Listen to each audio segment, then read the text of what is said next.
Hello, welcome back to my channel, Appealing Book Reviews, and today this will be part 5 to A Song for You by Robin Crawford, My Life with Whitney Houston. And we're on the part of the chapter, the title of the chapter is Can I Be Me? And she was talking about how it was the end of the 80s, how Sylvia and her and Whitney were a team, how they worked together to get things done, how they would go vacationing together on Williams. She said Whitney had a condo, and 3-bedroom condo in Fort Lauderdale, where they would love going to the beach and Whitney running into the waters and relaxing.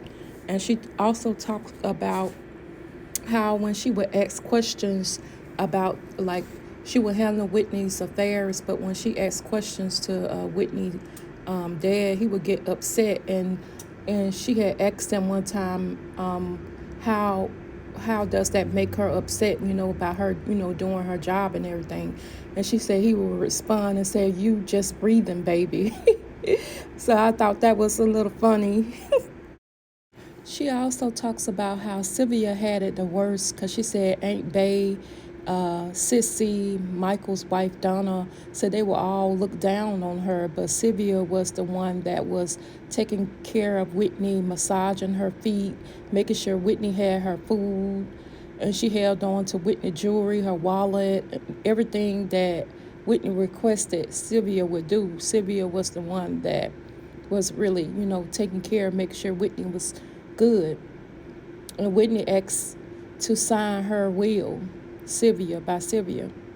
And because Sylvia was really the one that was really loyal to Whitney. Robin also talked about how Whitney first met Bobby Brown at the 1989 Soul Train Awards. She was saying how Whitney was just her normal self, grinning that night, bouncing around as usual, animated. And she spotted her friends in the gospel, BB and CeCe Winans, and how she was, I guess, talking with them, and she ended up hitting Bobby Brown. And that's how they met and everything that night. That's how they met. How he introduced himself and she introduced herself. She also kept hitting his head, and then she turned around, and then she apologized for hitting his head.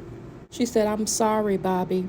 And then that's when he introduced himself to Whitney, and Whitney introduced him to BB and CeCe Winans. She also talked about at that time Whitney was interested in Eddie Murphy, whom she had met in LA at a photo op for We Are the World. And they spent time together in New Jersey, her and Eddie Murphy. But that didn't stop her from testing the waters with Bobby Brown. And she also talks about how when Bobby came to Los Angeles, Whitney asked her to come to her room, her and Sylvia, where she told them that her and Bobby were going for a bite to eat, and that meant that she would disappear elsewhere. She also asked to go to the pharmacies to get condoms for protection.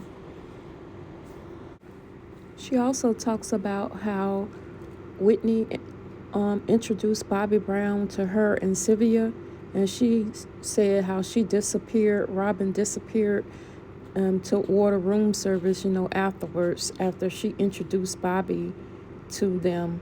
She just said hello with a handshake, and then she just disappeared back into her room, Robin, and ordered some desserts, cream desserts with raspberries. She talks about how the next morning, how Whitney told her and Sylvia how she had a good time on her date with Bobby Brown. And she said how he treated her really nicely on the date. And she was saying how he kept saying that he can't believe that he was on a date, with Whitney Houston. And she told him, just call her Nippy. She also talks about how Whitney invited Bobby Brown to her 26th birthday party. She also talks about how a lot of people showed up to Whitney's birthday party. She said Eddie Murphy came, but he only stayed like 20 minutes. And she said that Bobby Brown, he stayed and he kind of mingled with everybody because, you know, he had stuff on the charts and everything. He seemed like relaxed to be there at her birthday party. She also talks about Eddie Murphy, how he was supposed to come back the next week to have dinner with Whitney Houston, and how Whitney Houston, she could see why she was into Eddie Murphy. It was simple because he was Eddie Murphy and she was Whitney Houston, and both of them were wealthy. And she could understand why, you know, she would be, you know, into Eddie Murphy. She was she also talks about he was supposed to come to dinner, and she was talking about how Whitney, you know, got all glammed up, and the dress that she wore, like a black dress to the knee, and how she looked beautiful waiting on for Eddie Murphy to come to go on her date with him. Robin was saying as Whitney was getting ready for her dinner date with Eddie Murphy, how she wished that was her, and then Eddie never showed up for to take Whitney on the date. He didn't even call Whitney, and Whitney stayed in her room for the next 2 days. The house was quiet, and you can feel the sadness throughout. She even talks about how Whitney gave him another go where they went on another date. She said Whitney had decided to surprise him because his birthday had came around April, and said Whitney wore like some lingerie, wanted to come with a cake, come to his house with a cake, and wearing nothing but lingerie with a fur coat. And she said that was Aunt Bay advice that she gave Whitney, I guess, to do that. But after waiting 15 minutes outside the gate, Eddie Boys came out and told Whitney that she couldn't come, and to come because Eddie was busy. And Nippy didn't return home for the next day or the next day. She didn't return home after that happened. She was a rake and shaking and barely able to stand up. She also talks about how Sylvia took her to her room and ran her bath water because Whitney hadn't ate and slept in days, and she had been drugging too. And then she said how the next time they saw Eddie, Eddie Murphy was at the Paramount lot where he was filming once again, and said she had asked, I guess he asked them, did she want to go bowling? And Whitney asked Robin, you want to go bowling? And she said, so Robin said she didn't want to go bowling because I could understand she was protecting her friend. She said, Eddie had asked, you know, why she didn't want to go bowling. She was like, sure, I like bowling, but I don't want to go bowling with you. So she was protecting her friend, you know, because of the way he did her before. She also talks about how her and Sylvia believe that Eddie Murphy did like a number on Whitney's self-worth, you know, and her self-esteem, I guess, because he would crack jokes up on her, make fun of her weaves and different things like that on their dates and different things. So he would make jokes on Whitney. So this is the reason why they were kind of protective, like Robin was protective over her because she was protecting her, you know, because of the incidents that happened before with them. She said how Eddie would always say, Whitney and I are just friends. She also talks about how Whitney was able to speak her mind with her, but when it came to men, she didn't have a backbone to speak her mind or how she feels or her feelings about different things that's going on. She also talks about how Eddie Murphy gave Whitney a ring and how it looked like an engagement ring, but he never showed any intentions on bringing her to church. She was also talking about how Whitney was already dealing with a lot, how her being booed at the Soul Train Awards, And she was like, Robin, are they booing me? And I guess that's the reason why, with my opinion, after the 1989 situation, that Whitney went into, like, I'm Your Baby Tonight, kind of like more leaning towards the black artist, a black music. I guess that probably had something to do with Whitney wanting, like, to change it up from the pop, like from pop to like R&B with Your Baby Tonight. That's going into like Your Baby Tonight. But that's like really ignorant for them to boo Whitney Houston, at a Soul Train Awards. Like, I guess you can't please everybody, and because Whitney really is a talented person, but she was dealing with, Robin saying how she was dealing with a lot.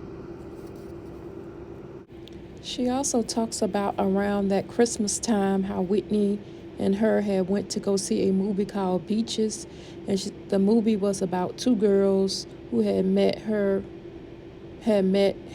meeting on their family vacation in Atlantic City and became longtime friends.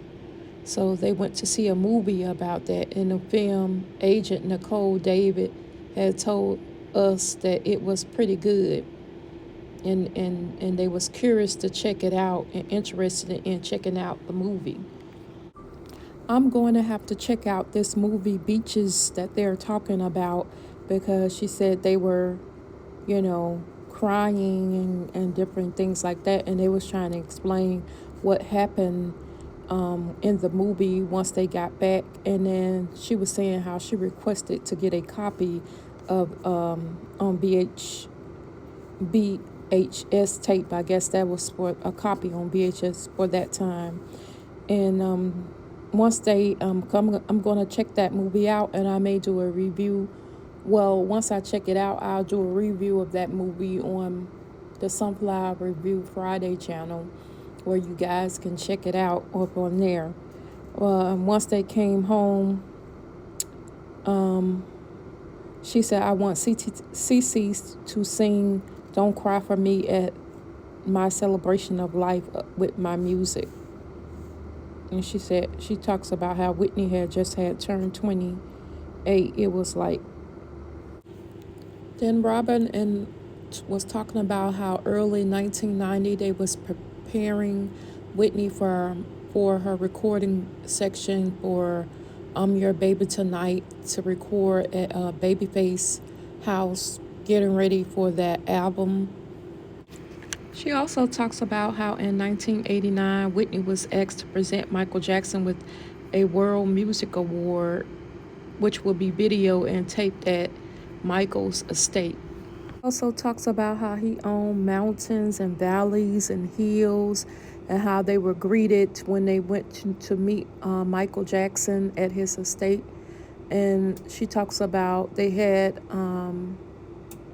before lunch how they met him at the Neverland named Neverland, and Peter Pan, and how she was like blown away when she met him at his house, and him and Bubbles. The Neverland had a statue of Peter Pan, so she was just describing everything, but it was a statue of Peter Pan. She talks about how every girl wanted to date Michael Jackson back then, and that included Whitney Houston, while she was describing, where they were. Her and Whitney wanted to date Michael Jackson, and she was saying one part where said this is the doll's room, and sometimes you could hear them walking at night, and we looked at each other and raising our eyebrow and stepped into the doorway, and sure enough, wall to wall and ceiling floor, there were 1,000 porcelain cloth plastic dolls. She said she remembered thinking to herself there were way too many dolls. She said they never got around to ask why so many dolls, because they didn't concluded the tour, the house tour, and it was time for them to eat. So they never got around to ask, why so many dolls, and they had other stuff to look at, because other private rooms he showed them in the house, other private things that he had showed them, including the doll collection, but they didn't get a chance to ask because they had other things to look at. And he was showing them different things about the house. She also talks about how she enjoyed the finger foods that they had there when they, on their little tour of the house and everything. She also talks about how many animals and different things he had, peacocks, snakes, and they even asked if they could ride the horses there. So they like, oh, that looked like that was really fun that they had with Michael Jackson. Then after that, it was time for them to get ready to prepare for the presentation of the award that they was presented to Michael Jackson. And then they had to, like, they was reading the strip of everything, and then she was saying how Michael she noticed Michael was staring at her. And then she said once they got finished with everything that Whitney brought it up. Did you see how Michael was staring, that he was staring at Robin in her eyes? I guess he liked it the way Robin's eyes looked, so he was staring at her. And that was their little trip, what they did when they met Michael Jackson, and they went to visit his house. Then she talks about how they was in Europe before the release of Whitney's third album, I'm Your Baby Tonight, which they was, already getting ready for and earlier to record everything with I'm Your Baby Tonight. So they were talking about the tour of I'm Your Baby Tonight. From Sea to Shining Sea, she was talking about how Whitney upcoming performance at the 1991 Super Bowl, XXV Super Bowl in Tampa, Florida. She talks about how Whitney did her own makeup and how she handed her that tracksuit to put on, and how everybody was like excited about, about Whitney performing at the January the 27th, 1991. But the real victory belonged to Whitney Houston, and they were saying how much money they made off of the performance, and how they gave all the proceeds to Red Cross. And she was saying how they got flooded calls about Whitney, like she was in high demand and everything like that. And then after that, no one questioned whether she was black enough after that, that performance and everything. Robin also talked about the first television concert scheduled broadcast, how it was scheduled for March the 31st, 1991, how they were able to perform with the airplane and the Navy, how Whitney performed for them. She did like a concert, broadcast concert on television, where she was performing for the troops in the Navy, people that was in the military, and how they did like the helicopter and all that different things like that, touring for everything. Her television concert went in with her touring for the I'm Your Baby Tonight. And she also talks about talking about her brother Marty, and how they had came to a conclusion that he was really sick, her mom and her sister. And then she said that they had researched it and came to the conclusion that he had AIDS, her brother Marty. So it went into that. I Will Always Love You, chapter 15. She also talks about how Kevin Costner had been phoning Whitney, hoping to pursue her to take the starring role in The Bodyguard. She also talks about how Whitney had gotten a lot of roles for other different projects like Disappearing Acts, the Dorothy Dandridge story, a Star is Born, and she also was going to play the role as in the Jodie Foster, The Silence of the Lamb. And this some of the things one of the facts that I was talking about on my channel, the Sunflower Review Friday channel.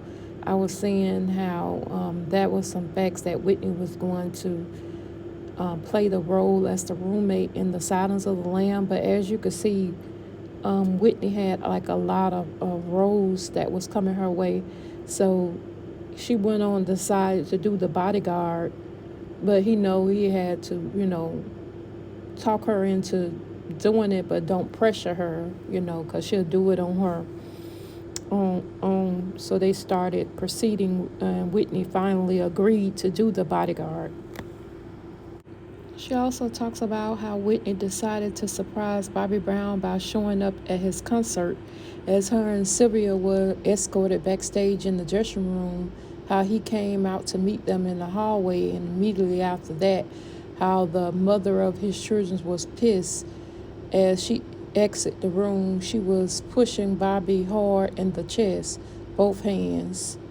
And they were saying how they had to escort her out of there. The Bobby Brown brother broke them up. Her and Bobby saying get out of the hotel room. So it's like a lot of things going on with that.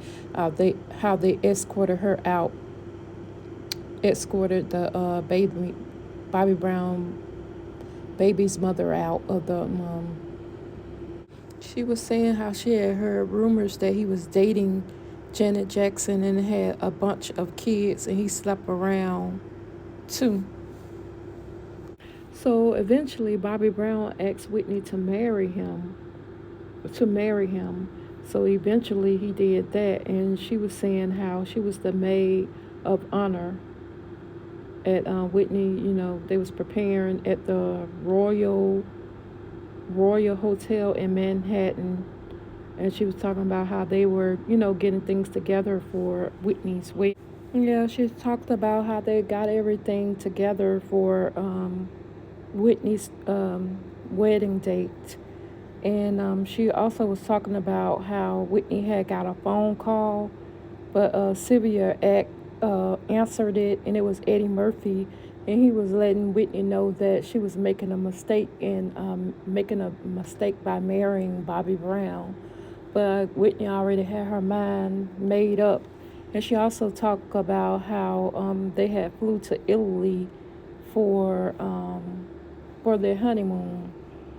And here's a picture of Whitney's father and Whitney, Bobby Brown, and Cissy Houston. And here's a picture of Whitney's wedding cake. How beautiful it was. And I'll stop it right here, and I'll come back and talk about the Bodyguard World Tour, and I will give key points to try to wrap it up for the last part of it. I think that will be part 6, if I'm not mistaken. It'll be part 6 where I try to wrap it up. I'm going to make sure I give key points to everything, so I will go in, and if I have to come back to something, I don't mind doing that. Anyway, you have a good day. Don't forget to like, comment, and subscribe.